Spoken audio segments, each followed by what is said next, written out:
ಆದರೆ ಶುಕ್ಲಾಂಬರಧರಂ ವಿಷ್ಣುಂ ಶಶಿವರ್ಣಂ ಚತುರ್ಭುಜಂ ಪ್ರಸನ್ನವದನಂ ಧ್ಯಾಯೇತ್ ಸರ್ವವಿಘ್ನೋಪಶಾಂತೆ. ಇಲ್ಲಿ ಗಣಪತಿಯ ಮಂತ್ರದಲ್ಲಿ ಶುಕ್ಲಾಂಬರಧರಂ ಅಂತಿದೆ. ಬಿಳಿದಾದ ಬಟ್ಟೆ ಉಳ್ಳವ, ಬೆಳ್ಳಗಿರುವವ. ಶುಕ್ಲಾಂಬರಧರಂ ವಿಷ್ಣುಂ ಅಂತ ಇದೆಯಲ್ಲ, ಮತ್ತು ಇದ್ಯಾವುದು? ಗಣಾನ ಅಂತ್ವಾ ಗಣಪತಿಗಂ ಹಪಾಮಹೇ ಕವಿಂ ಕವೀನಾ ಉಪವಶ್ರವಸ್ತಮಂ ಜ್ಯೇಷ್ಠರಾಜಂ ಬ್ರಹ್ಮಣಸ್ಪತಮಾನು ಶೃಣ್ವನ್ ನೋತಿಭಿಸ್ಸೀದ ಸಾಧನಂ ಅಂತ ಇದು ಗಣಪತಿಗೆ ಉಪಯೋಗಿಸುವ ಮಂತ್ರ. ಆದರೆ ಆ್ಯಕ್ಚುಲಿ ಇಲ್ಲಿ ಬರುವ ಗಣಪತಿ ಗಜಮುಖ ಗಣಪತಿ ಅಲ್ಲ, ಬೃಹಸ್ಪತ್ಯಾಚಾರ್ಯರನ್ನು ಹೇಳುವಂಥ ಮಂತ್ರ. ಅವನು ಗಣಾನಾಂಪತಿ ಗಣಪತಿ ಅಂದರೆ ಬ್ರಾಹ್ಮಣರಿಗೆ ಒಡೆಯನಾಗಿರ್ತಕ್ಕಂಥ, ದೇವಬ್ರಾಹ್ಮಣರಿಗೆ ಒಡೆಯನಾಗಿರ್ತಕ್ಕಂಥ ಅವನು ಗಣಪತಿ. ಯಾರು? ನಿಶುಸಿ ಈದ ಗಣಪತೆ ಗಣೇಶತ್ವ ಮಾ ಹುರ್ವಿಪ್ರಾತಮಂ ಕವೀನಾಂ ನರತೆ ತತ್ಕ್ರಿಯತೆ ಕಿಂಚನಾಮರ್ಕ ಅರ್ಕಂ ಅಂತ ಬಂದಿದೆ ಅಲ್ಲಿ. ಮಘೋನಾಮ್ ಅಂತಿದೆ. ಅದು ಗಣಪತಿಯ ಮಂತ್ರ ಅಲ್ಲ, ಗಣಪತಿಯ ಮಂತ್ರವೇ, ಆದರೆ ಸೊಂಡಿಲು ಗಣಪತಿಯ ಮಂತ್ರ ಅಲ್ಲ.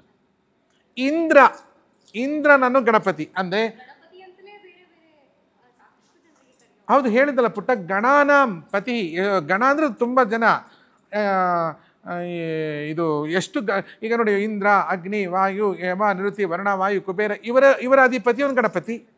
ನಿಶುಸಿ ಈದ ಗಣಪತೆ ಗಣೇಶತ್ವಾಮ ಹುರ್ವಿಪ್ರಾಥಮಂ ಕವೀನ ನರುತೆ ತತ್ಕ್ರಿಯತೆ ಕಿಂಚನಾರೆ ಮಹಾಮರ್ಕಂ ಮಘವನ್ ಅಂತಿದೆ. ಮಘವನ್ ಶಬ್ದ ಇಂದ್ರನನ್ನು ಹೇಳುತ್ತೆ. ಅಂತತಃ ಹೋದರೆ ಇದೆಲ್ಲದಕ್ಕೂ ವಿಷ್ಣುವೇ ಅಧಿಪತಿ ಆಗ್ತಾನೆ. ಅಲ್ಲಿ ಗಣಪತಿಯ ಮಂತ್ರ ಬಂದಿರೋದು ಇಂದ್ರನ ಮಂತ್ರ. ಆದರೆ ಋಗ್ವೇದದಲ್ಲಾಗಲಿ, ಯಜುರ್ವೇದದಲ್ಲಾಗಲಿ, ಸಾಮವೇದದಲ್ಲಾಗಲಿ, ಅಥರ್ವಣ, ಅದು ವೇದ ಅಲ್ಲ, ಅದು ಸಂಗ್ರಹ, ಅಥರ್ವ ಋಷಿ ಮಾಡಿದ್ದು, ಎಲ್ಲಿಯೂ ಸೊಂಡಿಲು ಗಣಪತಿಯ ಮಂತ್ರ ಬರೋದಿಲ್ಲ. ನಮಸ್ತೆ ಗಣಪತಿಗೆ ತ್ವಮೇವ ಪ್ರತ್ಯಕ್ಷಂ ತತ್ವಮಸಿ ತ್ವಮೇವ ಕೇವಲಂ ಕರ್ತಾಸಿ ತ್ವಮೇವ ಕೇವಲಂ ಹರ್ತಾಸಿ ತ್ವಮೇವ ಕೇವಲಂ ಧರ್ತ ನಮೋ ವ್ರಾತಪತಯೇ ನಮೋ ಗಣಪತಯೇ ನಮ ಪ್ರಮದಪತಯೇ ನಮಸ್ತೆ ಅಸ್ತು ಲಂಬೋದರಾಯೇ ಕದಂತಾಯ ವಿಘ್ನನಾಶಿನೇ ಶಿವಸುತಾಯ ವರದಮೂರ್ತಯೇ ನಮಃ ಅಂತ ವೇದದಲ್ಲಿ ಇದೆಯಲ್ಲ. ಇದು ವೇದ ಮಂತ್ರ ಅಲ್ಲ, ಖಿಲ ಭಾಗ. ನಾವು ಶ್ರೀ ಸೂಕ್ತವನ್ನು ಕೂಡ ಮೂಲ ವೇದಕ್ಕೆ ನಾವು ತಗೊಳ್ಳಲ್ಲ.